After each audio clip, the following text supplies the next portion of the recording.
Well, it's not every day you get someone like this on the podcast. You've seen him on red carpets. You've seen him on all the carpets. You might have seen him on a floor at a party, that type of carpet. You've heard him on the radio. You've seen him on the telly. He's on Instagram. He's kind of everywhere. Mitch, are you the Holy Spirit? Don't answer that. Hey, today on the show, I'm joined by Mitch Churi. He's been around. You know him. You've heard him.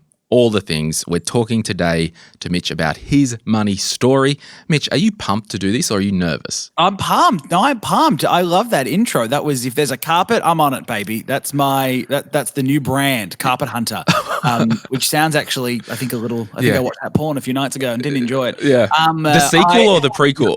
No, the prequel. The prequel. Too much vagina for my liking. Yeah. There you go. Vagina, 20 seconds into the podcast. But you did it. That's the first. Cheers. I'm kind of nervous because, like you said, I've been doing this a long time and I've had you on my radio show. So being interviewed I'm kind of getting used to it now, this new phase of life. But finance and money is like a real weak spot for me. So I'm just unleashing and I'm allowing you to kind of tap into an area of my life that I've never spoken about before. Exclusive. Oh, there you go. My name's Glen James, joined by Mitch Churi, and we're going to do a podcast right now. You're listening to M3, Australia's OG personal finance podcast. If you're new here or just passing by, welcome. Grab a drink and check out a few episodes. If you're a regular, you know the drill. Strap in and behave. We've got visitors. Please do note that everything discussed in the show is general advice only, which I'm licensed to give, and there is a full disclaimer in the comments. M3 is brought to you by our show partner, Sphere Home Loans. Whether you're buying your first home, upsizing, investing, or reviewing your mortgage, Sphere's team of trusted mortgage brokers has you covered wherever you are in Australia. Check them out via the link in the comments or just search Sphere Home Loans right now or whenever the time comes. And remember, keep it in the family. My name is Glen James, former financial advisor, and I created this show to help you with money, investing, and at times life in a practical and entertaining way. It might not be the best show in the world, but every time I record, I aim to make it the best in your world. Thank you for listening. I know you've got a choice. I appreciate it that you're here. Okay, Mitch, we're doing this. What's it like to be booted off radio and then back on radio the next week? I know. Yeah, it was barely a booting. My ass was still bruised when I was in the chair at Nova. Look, you know what? It's humbling. It's a humbling experience, that's for sure, especially when you've been there almost a decade. You're on two shows. I really thought having two national radio shows, number one radio shows, would save me from the looming redundancies that are happening right across the media landscape. But it is what it is. I mean, it doesn't bother me now. I moved on. Nova have been amazing, Nova Entertainment. So I'm still on air at Nova. Awesome. But it throws a spanner in the works. It really does. That's for sure. Yeah, and we might get to that. But when we do these type of interviews with people, I kind of like to go, what are we doing now? Then we rewind and dig up some childhood trauma, as you do. I got plenty of that. Yep. And then we kind of just walk down the garden path and see where this takes us. So as at today, you're hosting a radio show on Nova. Yes. So I don't have a full-time show. We're kind of we're seeing where that journey takes me. But anytime there is opportunities for me to jump on at Nova, I'm jumping in. But no full-time show as of yet. Yeah. Now you are or have been doing some work with Stan.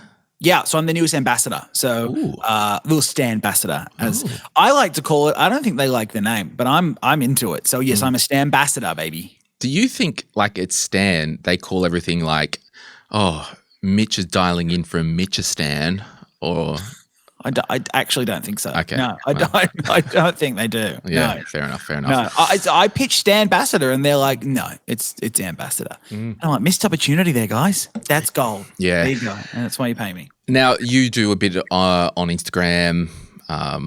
Bit of an influencer scene type of guy. I do. I don't identify as an influencer. I'm not good at influencing, Glenn. Really, it's not my jam. And I make income from it for sure. And there is a lot more money to be made, but I just don't have. It doesn't spark joy for me. Influencing for me doesn't come naturally. I don't like it. It feels insincere. There's something about being a radio host and a podcaster and being successful in that realm really relies on authenticity. And then I just find there's a lot of a lot of influencing that makes me feel inauthentic. So I find they don't gel. So yeah, I steer clear from influencing. Yeah, I don't really fit on that scene. And not that our Instagram's that big, but, if someone wants to pay me to do a reel, it's going to be a premium payment and I'll do a premium job, but I'm not after the rats and mice because that's not my main bag, right? Yeah. Oh, but tell you what, sometimes you get an offer. Like sometimes you will get a deal come through and you go that much to talk about that. To cook dinner for 3 Instagram stories about my 4 ingredient dinner that the ingredients get delivered to my door. It's perfect. But then like you do it once and then they're like, "Oh, do it again for the next month." And you're like, "There's only so much, so many shitty meals I can cook before my followers unfollow." Yeah, that's right. So when it comes to, you mentioned the P word podcast. Yeah. That's another endeavor that you've got in the works at the moment. Yeah. Talk to us about that, and then I'm going to press rewind on everything. Okay. So I guess financially, right, I'm now established as a company. So I've got a production company that all my finances are run through, and I get paid. I pay myself, but the business gets paid, that makes all the money, and then I just pay myself. I'm the director and the only employee of the company. But that's how I'm set up now. So I do radio, I do podcasting, I do TV bits, I do stand-up comedy, I do bits of writing, like it's a bit of everything, influencing. So that company is there as the hub and everything gets filtered through that. Yeah. So that's kind of how I'm established. So like today I was on the Today show, on Channel 9. So that money will go into there. I'm working on a podcast that I'm about to launch. And that is something that I'm putting a lot of my personal money into, my savings into. And that'll be off the ground very soon, and that's exciting. And I haven't spoken about it much, but TBC. I was podcasting for 5 years with Is It Just Me, and we had a cult following, and the audience was gutted when we cancelled that show in December. But there'll be more. Do you have a name for the new one yet? That's nothing, public? Glenn. I can't give you that exclusive. Oh. My God, I didn't even give it to the Today Show. Oh gosh, I had Albo on, I've had Dutton on, I've had you on. I've got 3 big national leaders and I can't get an exclusive out of anyone. Did you get Dutton and Albo on? Oh, I was going to say. No. In that order, Albo, Dutton, Churi, the 3 big wigs in Australia. I've offered to have Dutton on and I'll reach out to them again just because I do, I don't actually care who anyone votes for, but I just want him on so I can say, Peter, any relation to John Dutton? Oh, I thought you were going to say Voldemort. How dare. I know. I spoke to Kevin Rudd once and it was the most bizarre interview of my life. Really? Like politicians, they're so media trained. So you ask them one question, Glenn, and then they go around in circles and they enter the rabbit's warren of political nothingness. And it's like, for God's sake, just answer a question straight, Kevin Rudd. Yeah. And just for my listeners, I am talking with the Labor Party. They basically said to me, do you want Albo or Chalmers? I said, send Jim over. I'll talk to the treasurer. It's a bit more aligned to my money. I agree. He's charismatic. I've interviewed him too. He's a good guy. He'll end up being a prime minister one day. One day, it's just he will. like literally, it's just unless something blows up in his life or something, like it's just he's next in line. Yeah, okay, so you're doing all the things now. How old are you? 29. The youth. It's wasted on the young, Mitch. Excuse you, don't act so shocked. How old did you think I was? I had no idea, to be honest. Be honest, 30. I'm thinking early 30s. Okay. How old are you? How old do you think? 32.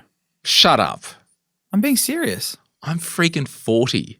Are you 40? I am. Geez, that's what a good income and and not working a day in your life does.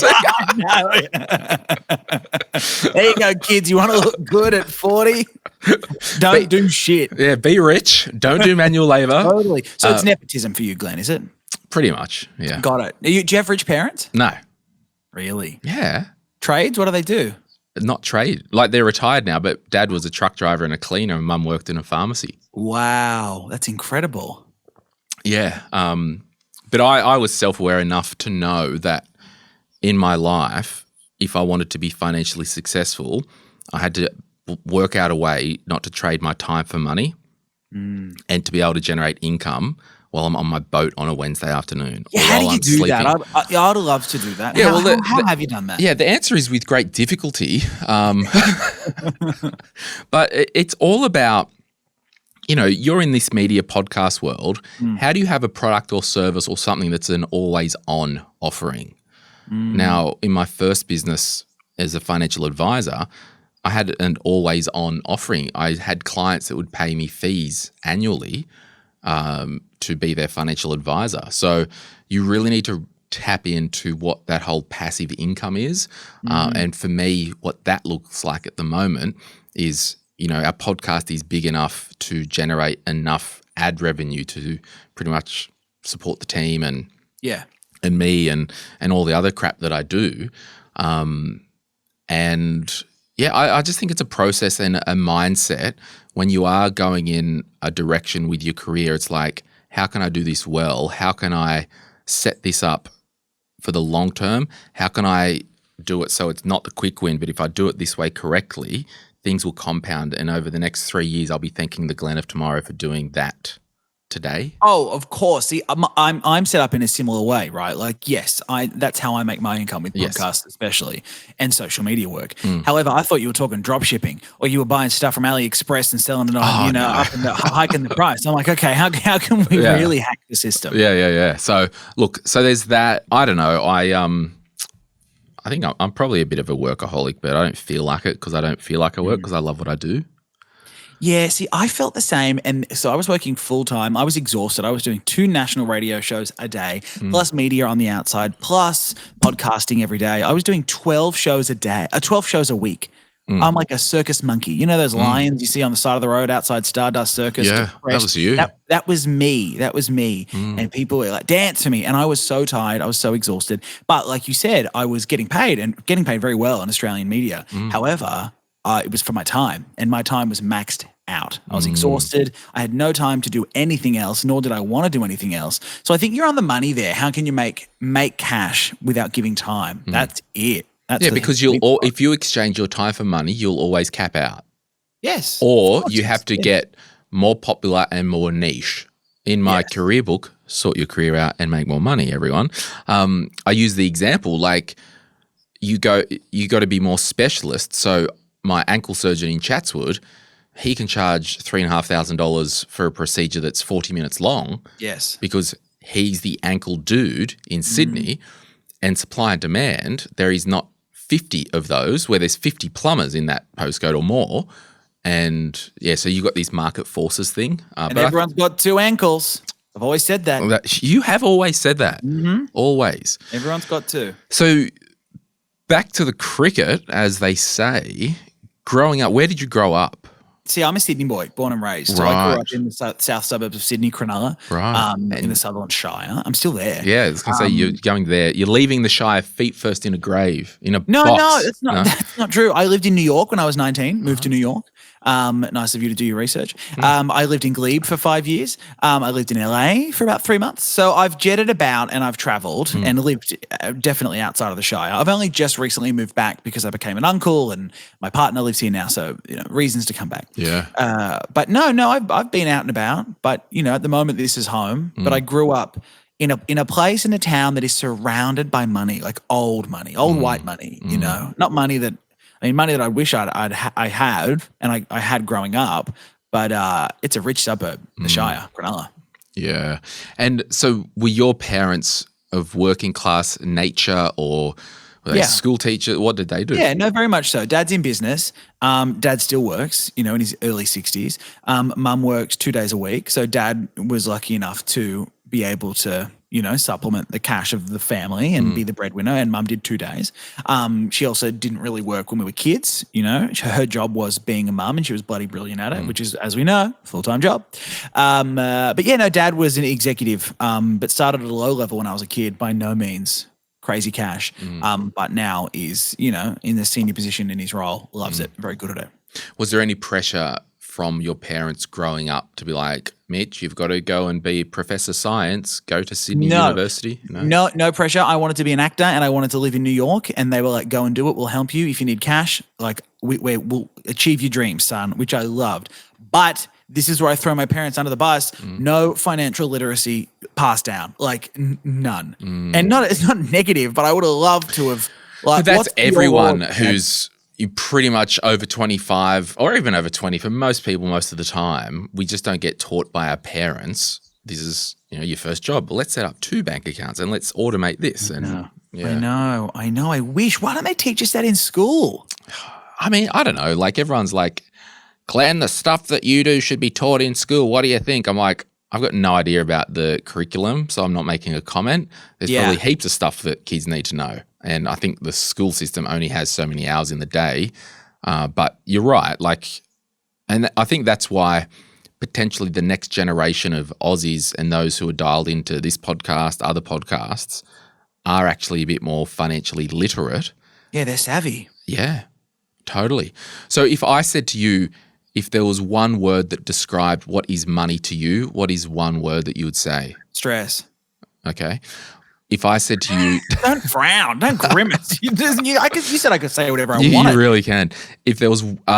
if money was a person in your life and that person had the exact same vibe that you have towards money, how would you describe that? So for me, that money person that's Glen is chaotic, is frantic, is a bit spendy. Yeah. How do you describe that person? Right. Fur coat. Can I say pimp? Is that going to get me cancelled? I feel like isn't pimp like an appropriate, I don't know. Yeah. It's a pimp. You're cancelled. You heard it here first. It wouldn't be the first time. It's good intentions, guys. And if you're a pimp listening, I'm sorry if I'm appropriating your culture. A little cane with like an 8-ball on the top for the grip. Gold jewelry, real gold plated, of course, 8 carat. I pimp. Like that's how I picture money.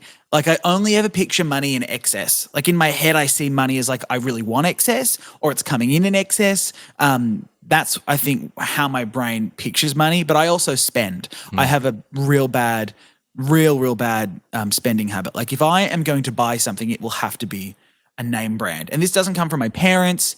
I don't know where I learn it, but I like to buy things of quality, right? Like I remember growing up, I'm like, I don't want an Acer. What's an Acer computer? I want a MacBook. If I'm going to get a computer, I don't want a Dell XPS. That shit's disgusting. Give me a MacBook. Glasses have to be brand. Like all my clothes are brands because I don't want to buy 6 different $10 shirts from Cotton On. I'd rather buy the $60 shirt that will last me. That's like me.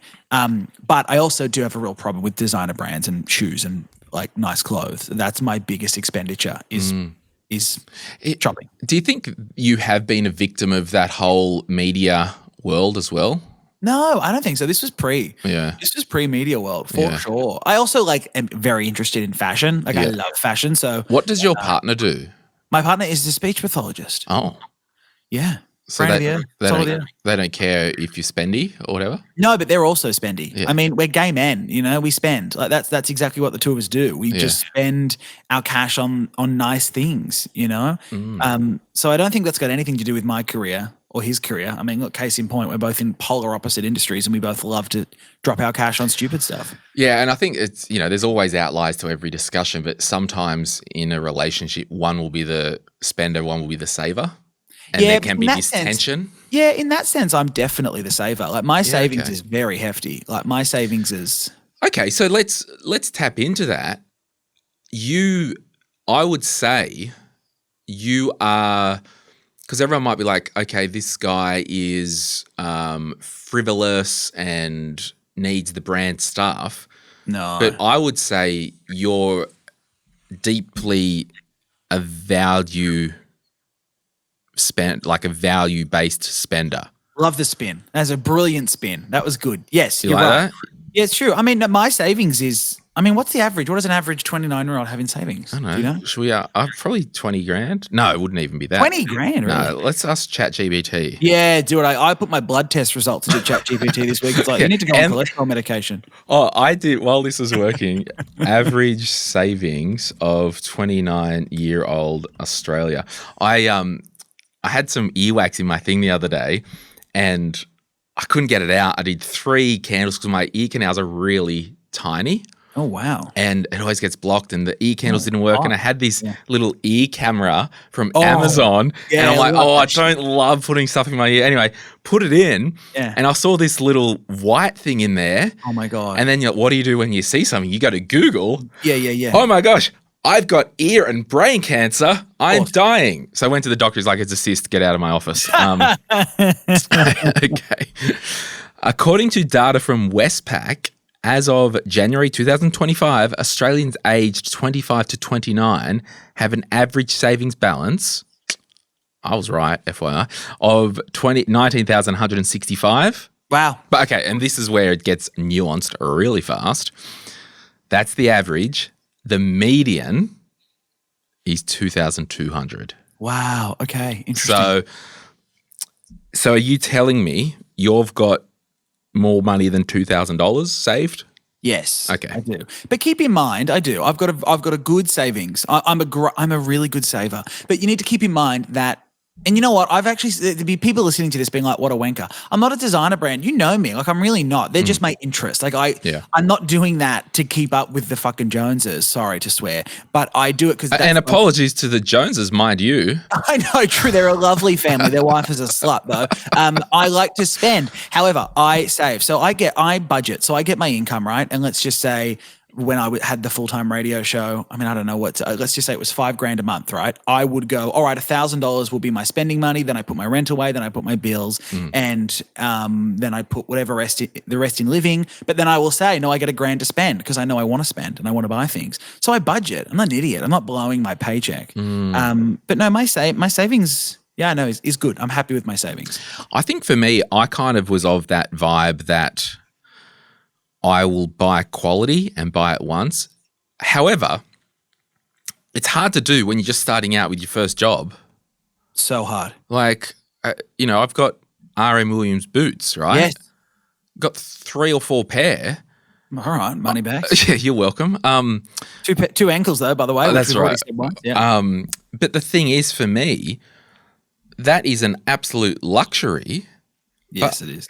When I was 22, good luck saving up for 1 pair. I know. But, I've buy quality, buy it once, get them repaired. However, it kind of, for me, went the other way with, and a lot of people will resonate with this. So these glasses that I'm wearing, right, I used to go to this optometrist in North Sydney. Yeah. Next door to the knee guy or the ankle guy? Or Yeah, just to the left. And he was like, you go in there, and I didn't seek it out, and you'd see all these kind of C-grade celebrities. Like, he had a bit of a thing, and he was he was connected, right? Okay, yeah. And I was just like buying these name brand glasses because I thought pay more, quality, right? No. But with glasses, it's all made by Luxottica. These are like Oscar Wilde, right? Yeah. Yeah. I've got 2 other pair of, I'm just not spending more than $200 now for a pair of glasses. Yeah. And I recently took these Oscar Wildes to get re-lensed, like these frames to get re-lensed. Wow. Yeah, so, wow. And because it's really hard to get ones that I think suit my face. Agreed. But I kind of, with my spending, you get to the point where you learn that it's not all what it seems. And I'm like, I'm not spending $500-$600 on a pair of glasses when I sit on the bastards and break them, regardless of whether they're 200 or 500. Totally, I agree with you. But we all live to our means, right? Yeah, exactly. Like if you're getting paid $20,000 a month, then you're going to be able to. There's more money to play with, and if you're being paid $3,000 a month, then you know that new glasses aren't even a luxury you can even think about. So it's all relative. Yeah, and I think when we do these podcasts, like someone might blow in, and I've kind of had to learn myself, and even I want to encourage my listeners, you might get so outraged that I have RM Williams boots and multiple, and Mitch has expensive fur coats, right? Faux fur. You might get so outraged, but here's the thing. Who cares? It's not your money. Well, yes. You spend what you want to buy on the things that you value, but we can learn from each other. And correct, but also the point there is, like, I've set myself up in a way that the smart stuff gets done and the business insurance gets purchased and the car insurance and, I've got investments and et cetera, which are a luxury. But keep in mind, I'm 29. I've worked full-time since 19. That's crazy. So you're pretty much done. I'm ready to retire, and I'm living off a redundancy. Glenn, do you want to delve into the waters of redundancy? I do, and we're going to do that right after this. If you're after personal financial advice, don't get it from a podcast. If you would like help based on your own personal situation, head over to moneypodcast.com.au, click Get Help, and we'd be happy to introduce you to one of our trusted professionals. Our panel of vetted financial advisors and mortgage brokers work with people all over Australia so they can connect with you wherever you are. That's moneypodcast.com.au and click Get Help.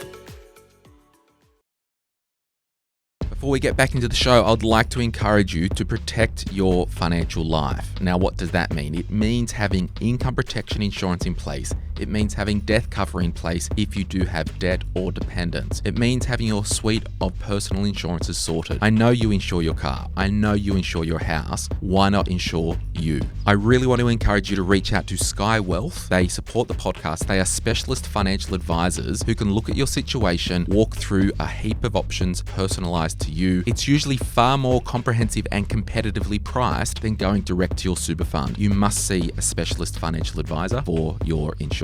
You can head to sky.com.au, that's skye.com.au, to book a complimentary 15-minute chat, and the team can point you in the right direction. Like all good cults, we need a place to hang out together. That's our Facebook group. If you are going to join the Money podcast Facebook group, just put you heard about the group through the podcast and put this episode number that you're listening to. That way we know that you're not a spam account. Otherwise, you can catch me on Instagram at moneypodcast.aus. Thanks so much for listening. Thanks to Sky Wealth. Let's get back into the show. Okay, we're back. We're delving into Redundancy Vegas, Redundant Nation. Redundant Nation, babe. We are it's back. Redundistan. The redundancy. We're deep down in the redundancy. Yes, we really are. SEA. Yes. Yeah. So I was made redundant. Don't. I had 2 very successful radio shows, and I was cut so they could pay 2 of the highest paid broadcasters in the country more money. Money's got to come from somewhere, Mitch. It does. I'm just teasing. Like, you live and you learn. Who gives a shit? It's fine.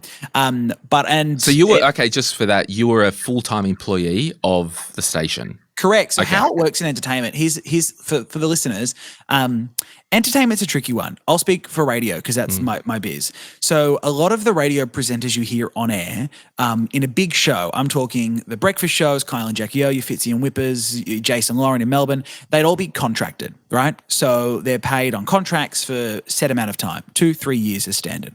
Like 2 years is normally minimum, 5 years mega. Like the Kyle and Jackie O deal of 10 years is because that's who they are and they've earned that. And then you get paid a set figure for the contract per year. I, however, started when I was 19. So I was a baby. So I was an employee and I was paid a pittance, paid genuinely nothing. When I got my first show, my first radio show, I was paid $49,000 a year working full time. It's probably like 10 years ago or 8-ish or whenever it was. It probably was pretty good. Like 8 years ago. Yeah. 7 years. Yes, you're right. Well, not terrible for a 21-year-old living at home, right? Like, and I'm doing radio it's probably show. the equivalent of 85, 90 now. You think? Oh, it would be up there. Don't make me ask ChatGPT. Jeez, what year was it? Oh my God. 2018? No. So we'll just go 2015, which is 10. 19. Did you go to 19? Yeah, do 2019. I think it was 2019. Okay, in 2019, if I had, what was it, 50, how much? 48, 49. So do 50 to make it round. $50,000. How much is it in today's dollars? I don't think it's going to be that much different. No, it wasn't. I actually thought in my mind, I was thinking back to like 20 years. At 2025, it's probably like 60 or something. Yeah, 60,000. Yeah, there you go. Okay, so right. So still a lowish salary. But my point there is I was on a salary. So paying taxes, super, all that stuff. Then I start to grow. My career kind of gets bigger and I make strides in my career and I make more money, but I'm still an employee. Fast forward to the end of my career, still an employee, not on a contract. So when my shows, when they go, we need to cut some costs here, and we've got this guy who's been around for 9 years and has increased his salary because he's been working hard and his profile's grown and whatever, and he's negotiated. And he's a dirty capitalist pig.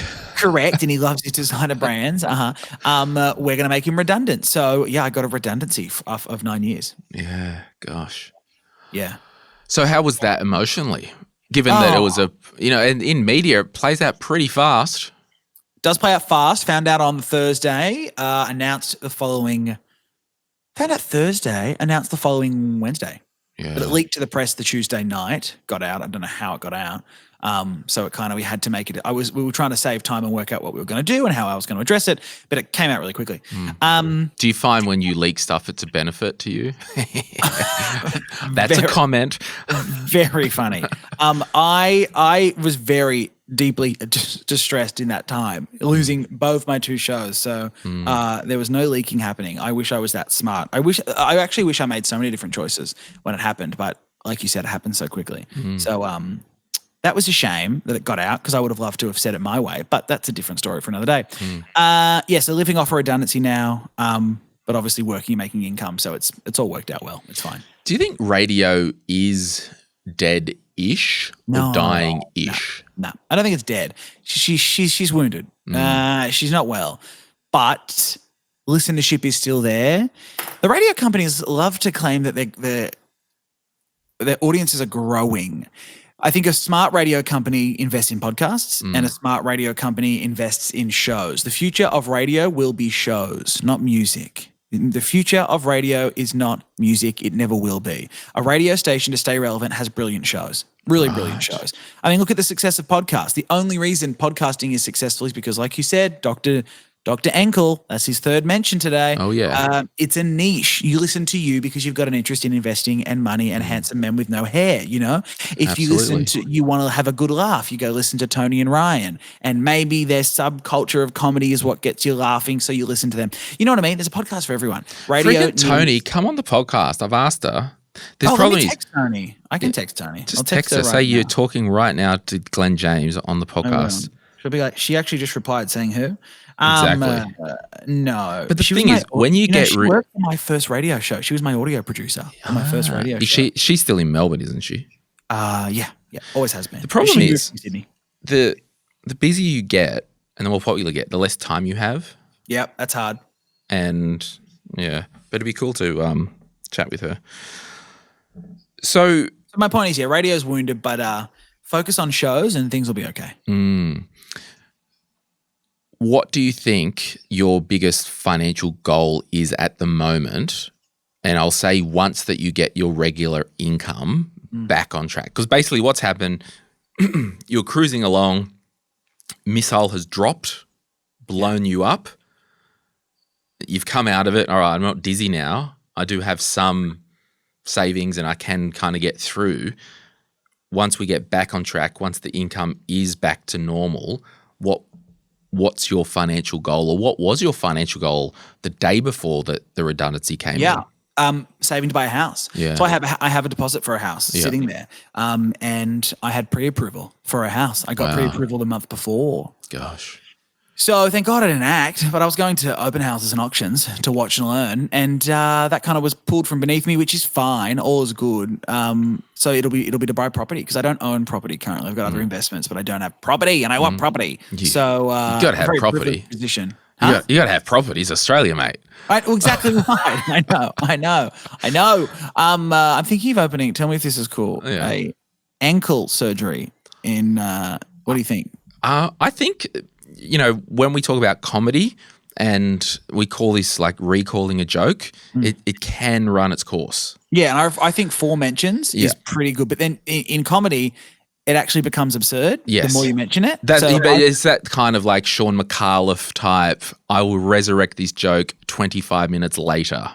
Yeah. See, so you think too little time has passed? Yeah, I don't know. But on that, I would seriously, like, if you're happy renting commercial property, buying a medical suite somewhere, I own commercial property now. Like, how does that work? How does that even work? Well, you buy the office building or the suite or whatever, and you rent it out, to a business. Now, there's a few more risks involved because you might need a bigger deposit to get that property, usually the yield or the rent that you receive for the purchase price is higher than buying a residential investment property. And there could be the trade-off for that risk. Also, don't drink fizzy drinks when you're recording. That's why I'm like, oh god, pausing. I thought you were having a mild heart attack. And I'll do that later. Don't worry about that. Okay, right, yeah, off camera. The trade-off for risk, the return is there could be periods where there isn't a tenant in that property. So it's potentially not a bad thing if, and the kind of the question for you is that property purchase, was it with your partner? How long have you guys been together? A year and a half. No, but it was solo. Yeah, okay. So you guys are pretty much a year and a half in, like one would hypothesize that if you know type thing by a year and a half. Yeah. So there are future plans there to buy a property together and I was build actually wealth leaving together. them tomorrow, so it's an awkward time to do the podcast. I'll make sure we release this after you tell. Well him. done. Okay, so thoughtful of you. So yeah, I'll leave them tomorrow, and then I'll buy a property for myself the next day. Yeah, sounds good. So like, so in your relationship, how does money fit in? God, you got real bounce around, don't you? Redundancy, relationship. I haven't had my Ritalin. I didn't have Ritalin this afternoon. I was worried that you hadn't, and my worst nightmare has come true. Yeah. How does it come in? It's very equitable. I mean, obviously, I was the higher income earner. Obviously. Well, not obviously. Yeah, no, it's not obvious. No. I actually presuming that you know more about our relationship. So when you look at us, he's younger than I am, and he's his first year working full time. Yeah. So I mean, that's where the obvious comes from. Yeah. But he works very, very hard. I think we have a very equitable relationship. Works well. There's no issues with money in our relationship. Are you sharing bank accounts or anything like that? Not yet. No. And if you bought a house together, would that be a flashpoint to join stuff, or have you even talked about that? No, we haven't spoken about that yet. No, definitely not. We still have to get through our first international trip together. Or have you done an IKEA flat pack together?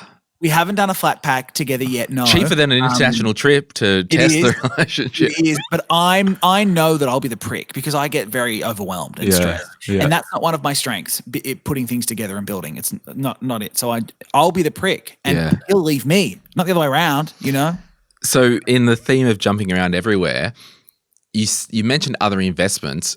You obviously have a superannuation account. Yeah. Have you paid much attention to that over the years? I have, yes. So it's not self-managed. I'm thinking this year I will pull it out and self-manage it. Ooh, why?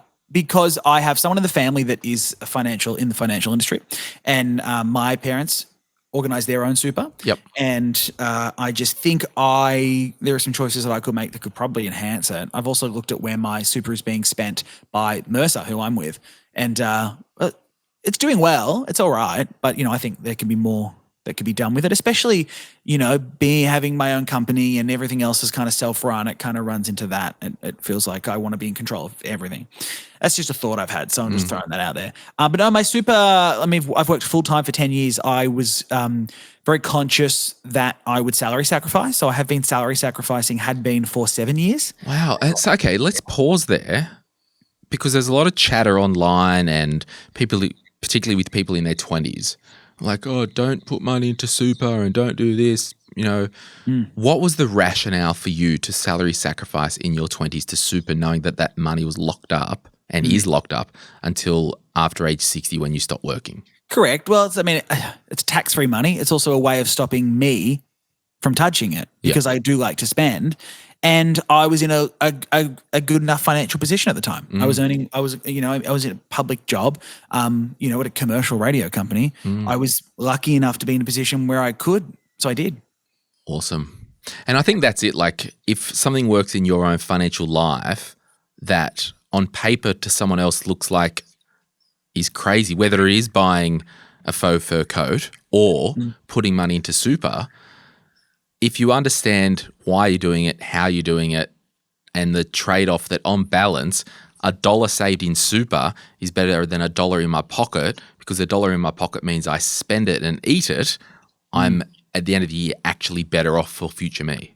Totally. And there's the whole overarching thing here, Glenn, is the truth that my parents, not blaming them, they're just a symptom of their upbringing, right? And their culture at the time, like baby boomers, they weren't big into investment and worrying about their financial situation. They wanted to buy their house, have a mortgage paid off, live paycheck to paycheck. That was the vibe. So I very much wanted to buck that trend of like the generational unawareness of cash. So I'm like, all right, I'll salary sacrifice. I don't really know what it's going to do for me long term, but there's only benefit. I can only see, immediate benefit. So I would do that. And I've always like geared myself to make the choice that would hopefully benefit me in the future rather than the immediate gratification or the immediate spend, because that's what my parents didn't do. Yeah. What's your relationship to debt been over the years? You know what? I have never had any debt, no credit card debt. The only debt I've ever had is HEX debt. And that's just been paid off. And your soul. And my soul, which, I sold to a lovely gentleman in Amsterdam for a blowjob. And I thought, great deal. Must feel good to get rid of the HEX debt. Oh, I thought we were going to go down a different path. Yeah, must feel good to visit Amsterdam this time of year. I don't know. It was pretty high. I don't remember it. Must be good to be debt-free. Yes, it is. Yes, so I paid off my HEX debt mid last year, and I didn't even realize I had. In fact, the way HEX works, and maybe you can explain it to me, is you pay it off. I'm going to butcher it here because I honestly don't understand money. But you're paying it off with every paycheck, right? But then it's not really indexed until the end of the financial year. So I actually got paid back by the government because I'd overpaid. That's how it works, okay, right? So how it works for those playing at home, when you have, I'll just use round numbers for simplicity. I've got $10,000 HEX debt, right, in the background. Throughout the year, if I earn over the 60 grand or whatever it is, my employer will withhold a percentage of tax to HEX or help debt, right? And that just goes in a ATO little kitty with your income tax that's as you go, pay as you go income tax and HEX or help debt. And then what happens on the 1st of June each year, your HEX debt of $10,000 gets indexed, okay, to the new amount. We'll call it $11,000. Scam. Then once 30 June hits and you do your tax return for that previous year, they do the wash up.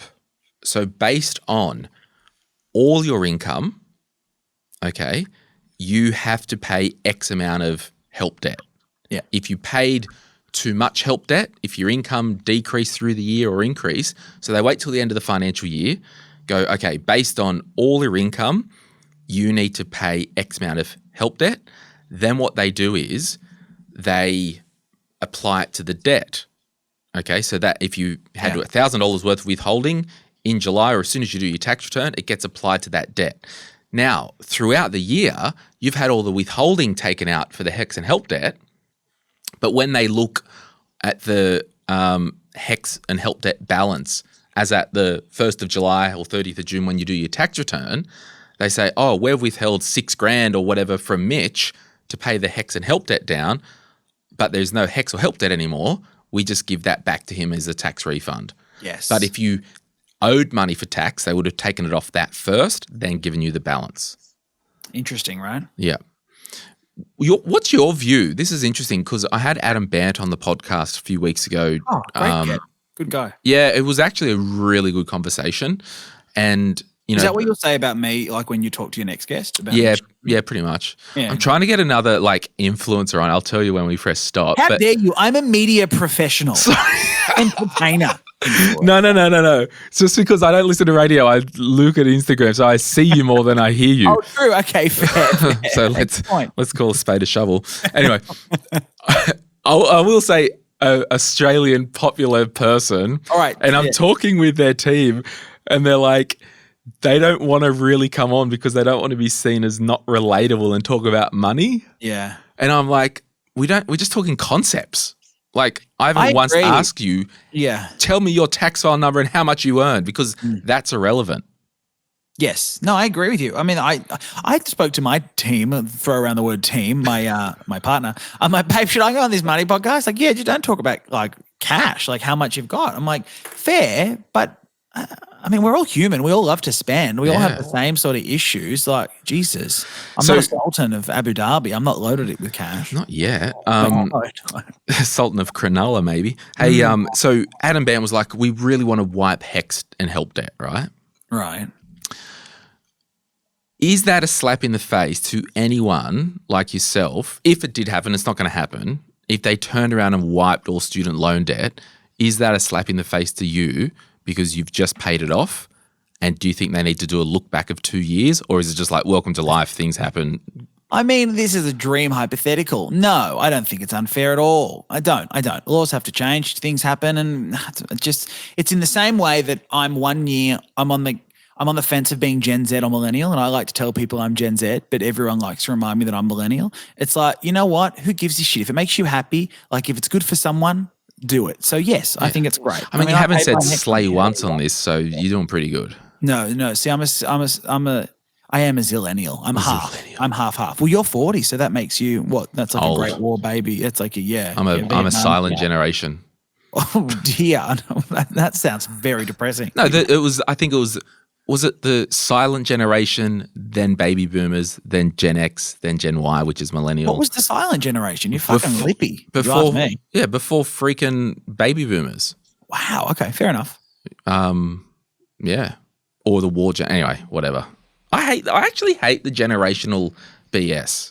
So do I. It's stupid. We're all just people. Who cares? And there is a bit of a difference. So on social media and personality-wise. Yeah. Also, mum, dad, just put your phone on silent. Don't have it at full volume at the doctor's surgery if someone calls you. I know. No, you know what I'm struggling with at the moment? My parents, if they buy one more Instagram shop purchase, I'm gonna hit the fucking fan. Dad is buying these longevity vitamins that he found on Instagram that AI Koshi was eating. AI Hamish Blake was loving these longevity vitamins, so Dad purchased them, and they're nothing. They're sugar lollies. Like, he's being scammed. Or Dad will send me this video and be like, look at this gorgeous video of this Siberian tiger with a baby on its back. The baby's taught it to ride. I'm like, Dad, that's AI. No, it's not, mate. It's in Africa. I'm like, okay, I don't have the time for this. The crazy thing is, when we are 60 or 70, we're going to be having the same issue, and it's going to kill me. Oh, our children will have digital retinas. They won't even know what we look like because they're so busy in the AR world, and we're going to be detached from reality. Have you, with your partner, had the chat about kids? Yes. Yeah, actually, you know what? Have you had this discussion with anyone on the podcast? You know how much it's going to cost for me to have fucking kids? 50 grand? Hey, man. 50 grand and the rest. I've got a friend who, surrogacy in this country is illegal, right? So first of all, not illegal, sorry. No. It's illegal to pay someone for surrogacy. Yeah, because my cousin was a surrogate for her sister, and that's a whole other story because it was an interesting precedent with the employer.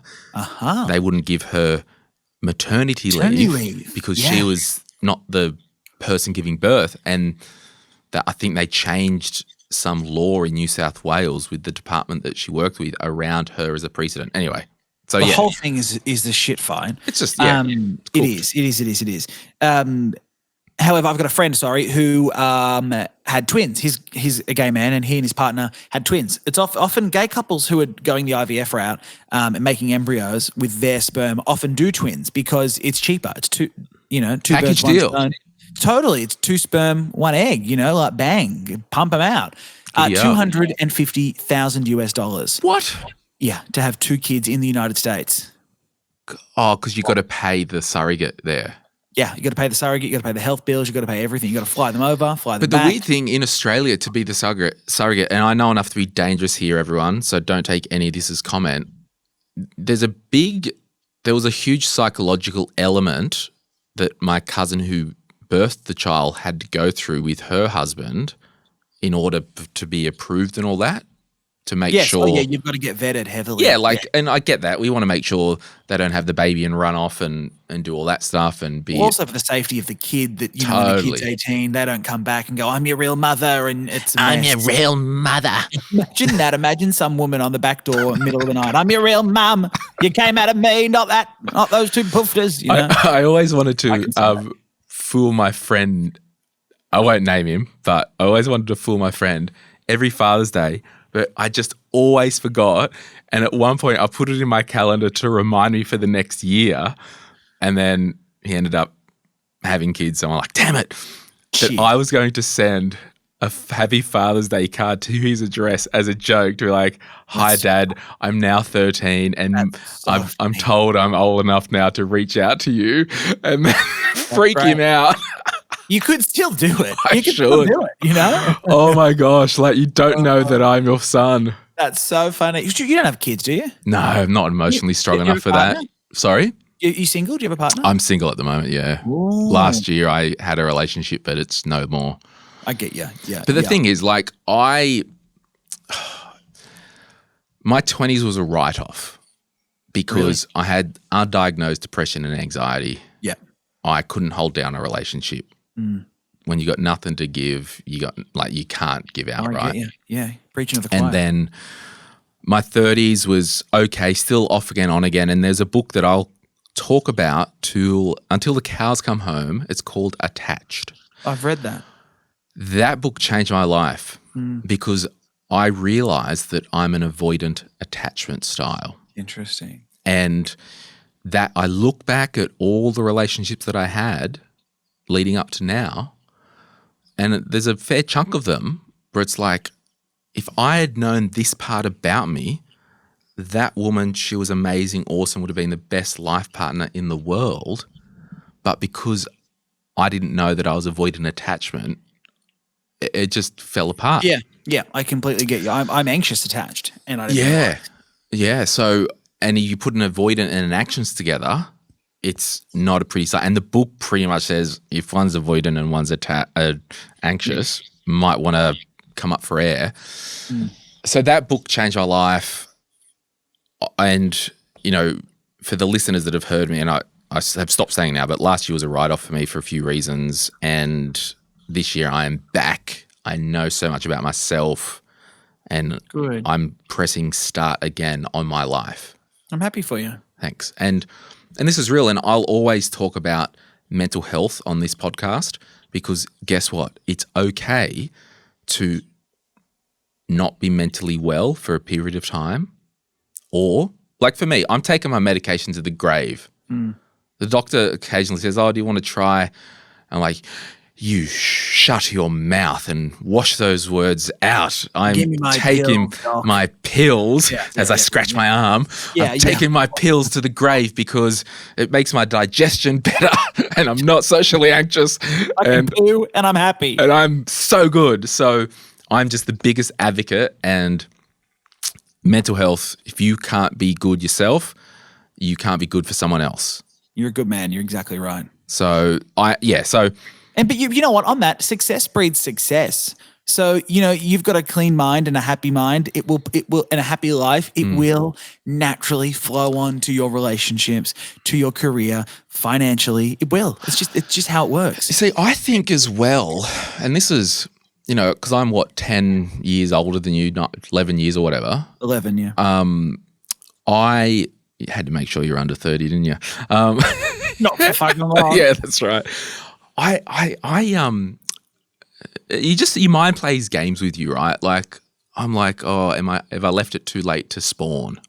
No, you never have. No way. And so, and that's it. But the thing is, it's like, given I'm basically a boomer now, it's like I may have to settle, not as in settle, but like settle in myself that my future partner doesn't want children because of her age or already has children.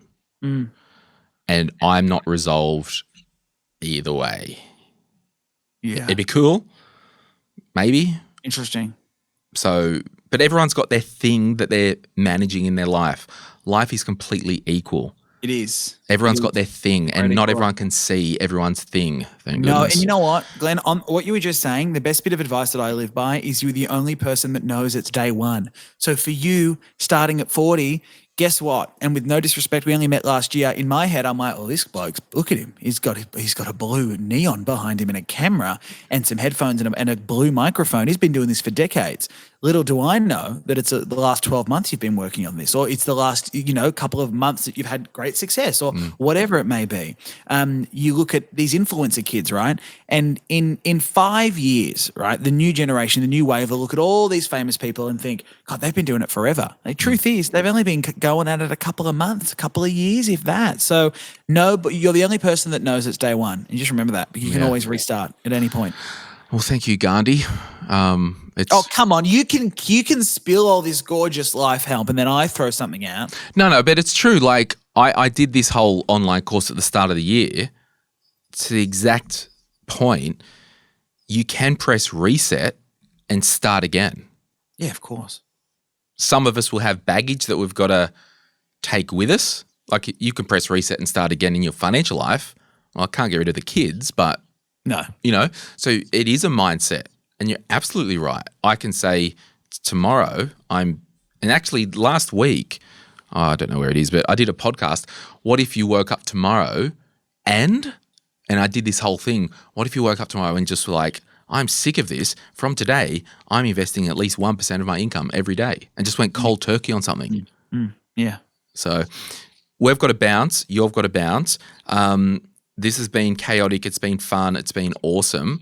Anything that you want to kind of add or say to anyone, promote, talk about, or something maybe that I didn't ask you that you wanted to chew, I'll give the floor to you as a final last goodbye type vibe. Well, this won't be a final goodbye for us. I'll come back on. See you later. Yeah. When my net worth hits $1 million, $10 million, it's up at $100 million, I'll come back on the podcast. Awesome. How about that? Deal. No, look, you can get me on all socials at Mitch Churi. Give me a follow. I may follow back. Who knows?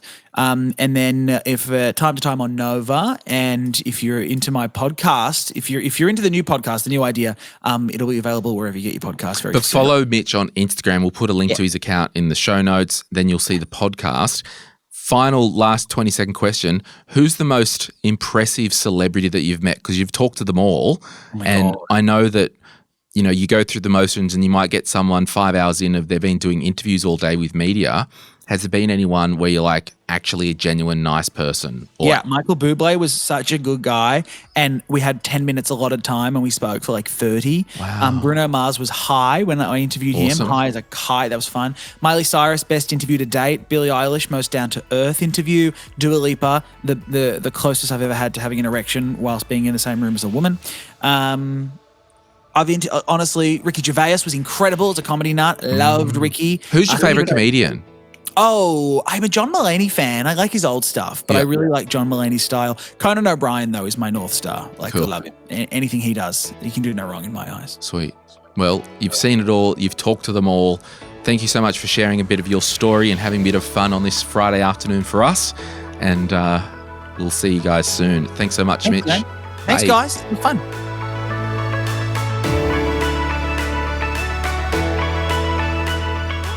Thanks for listening to today's podcast. If you want to support us, there is one way you can do that. You can send the episode to a friend, a family member, or your group chat if you think those people would find it valuable. We also thank you for leaving a review on Apple or Spotify. If you've listened to this podcast for some time, or if you've read any of my books, you would know that giving and generosity in a financial sense is a big thing in my life. If you think it's time that you are ready to give financially to a good cause, you could head to our website, moneypodcast.com.au/charities to see the charities that we support. Any advice is general financial advice only, which does not take into account your objectives, financial situation, or needs. Because of that, you should consider if the advice is appropriate to you and your needs before acting on the information. If you do choose to buy a financial product, read the product disclosure statement, PDS, and target market determination, TMD, and obtain appropriate financial advice tailored to your needs. Simo Interactive Pty Ltd, the publisher of this podcast, and Glen James are authorized representatives of Money Sherpa Pty Ltd, which holds Financial Services License 451289. Opinions or comments from any guests on the podcast are theirs and not those of the host or the publisher or their respective license holders.